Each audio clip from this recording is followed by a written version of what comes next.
For some of the most pivotal years of my life, tears were tucked back and hidden behind a masquerade of being tough, being a warrior, someone who could hustle, work hard, and get things done.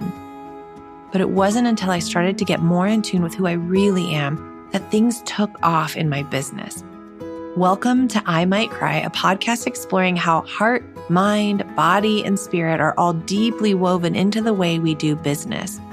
With guest interviews from experts in business strategy, therapy, emotional intelligence, the human body, and so much more. I'm your host, Elizabeth Marks of Almond Leaf Studios. I've been capturing luxury weddings around the globe for decades and now have the privilege of educating others on how to build and grow profitable business doing what they love. I'm on a journey of self-discovery, of becoming more of the uniquely beautiful, messy, and complex human that I was created to be, and I want to invite you to do the same.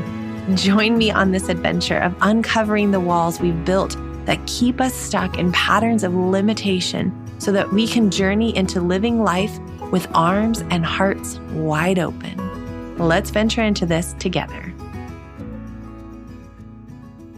This week, I want to talk about what happens when we shift our focus away from what is not working and towards what actually is working in our business.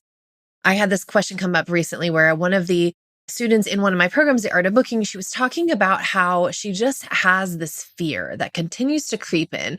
Fear about money, fear about not booking enough clients, fear. And that when you are doing it alone and you are flying solo in your business as a solopreneur, that it gets really lonely and it's hard to move through that.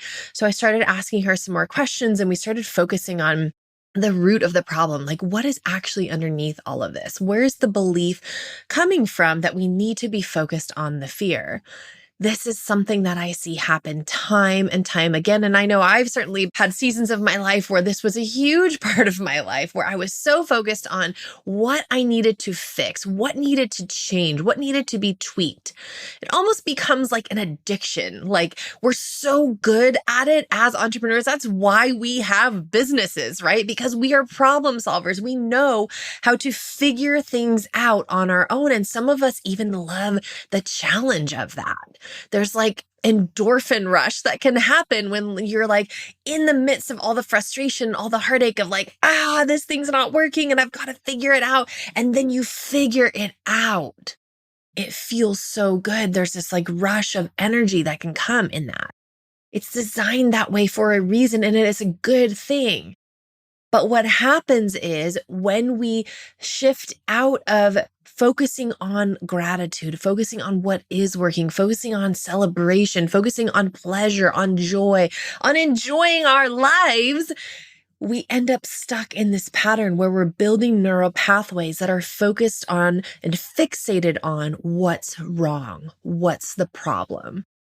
Our brains are naturally designed to be focused on problems, to be literally solving problems all the time, right? I mean, think back to like prehistoric ages, like your brain was designed to keep you safe, to keep you alive, to keep you out of trouble, to keep you from ever being in a place of harm where your life may be threatened from lions and tigers and bears or whatever, right? Like that's a natural part of the human mind. So what if instead of giving our brain the problem of being focused on like, let's think about what's wrong and what could be fixed and what could be better and what could be better, what if we gave it a new problem to solve? Like, what if we gave it the problem of like, everything is so good that I don't even know what to do with my time? Or what if it was like, oh man, there's so much money in the bank that I don't even know what to do with all this money? Or like, what happens when there is so much money that you don't know how to hold on to it and you find yourself spending all the money? You find yourself in this habit of just spending it back down to a place that feels more comfortable, that feels more safe to you. What if we focus on what is working? What if we give ourselves permission to stick to the basics, to stick to what is working, and just do it more? Just repeat it. I see this on like so many levels in business, and not just my own, and like the lives of the people that are in my programs too.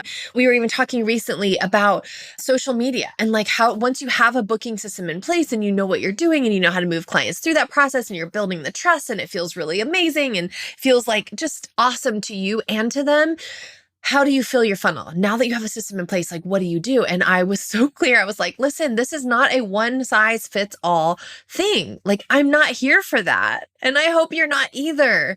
I'm not here to say like, oh, well, this strategy worked for me, so this is the only strategy that will work for you. No, like I want to give you all the knowledge that I have of all the years of experience of testing and trying and figuring this out and all the research and the influence and the education that I've done and all of the, I don't know, 6 figures worth of investment into coaching programs and education and courses of my own that I have invested. I want to give you all that wisdom, but it's so that you can find a way that feels aligned for you, so that you can choose your own path, so that you can try it on and say, ooh, that one really does work, or that one doesn't work. And so we were trying to make it more practical in the Art of Booking on a coaching call recently. And one of the people on there was saying like, I don't know, I think my version is Instagram and SEO. And I like to blog too, and this and that. And then she was also describing simultaneously the overwhelm, the exhaustion she was feeling, that she was very consistent when she was feeling good in her life. But when she physically was not feeling well, what happened? She wasn't able to show up consistently. And so we talked about how creating consistency in your brand creates safety in your buyers. The more consistently you can show up, the more consistent you can expect to receive sales. It's pretty simple. It's pretty basic. So we dove in so much deeper and we just looked at like, okay, well, which is it? Like, can we narrow it down? Can we give you permission to just do one? And can we give you permission to find some systems and support in the times in your life when you cannot show up and be consistent? Because you are human and you're not going to always be able to show up consistently. You're not going to always want to show up consistently. And that's not the point. I don't want you to like show up anyway and hustle hard anyway, even when you don't feel like it. I want you to build a business that feels so luxurious and amazing and decadent and delicious. And you just feel like so abundant that you're like, I just get to show up when I want to and how I want to. When I'm like excited and energized and ready for this, that's when I get to show up and do the work. And my team or my system or my support structure, whatever it is that you want to put in place, gets to do the rest for me. That's where business gets easy, when we allow ourselves to simplify by focusing on what is working instead of what's not working, and then just repeating that and creating consistency in that, in what is working. So if you take one thing away from this long-winded ramble today, here's what I want you to take away.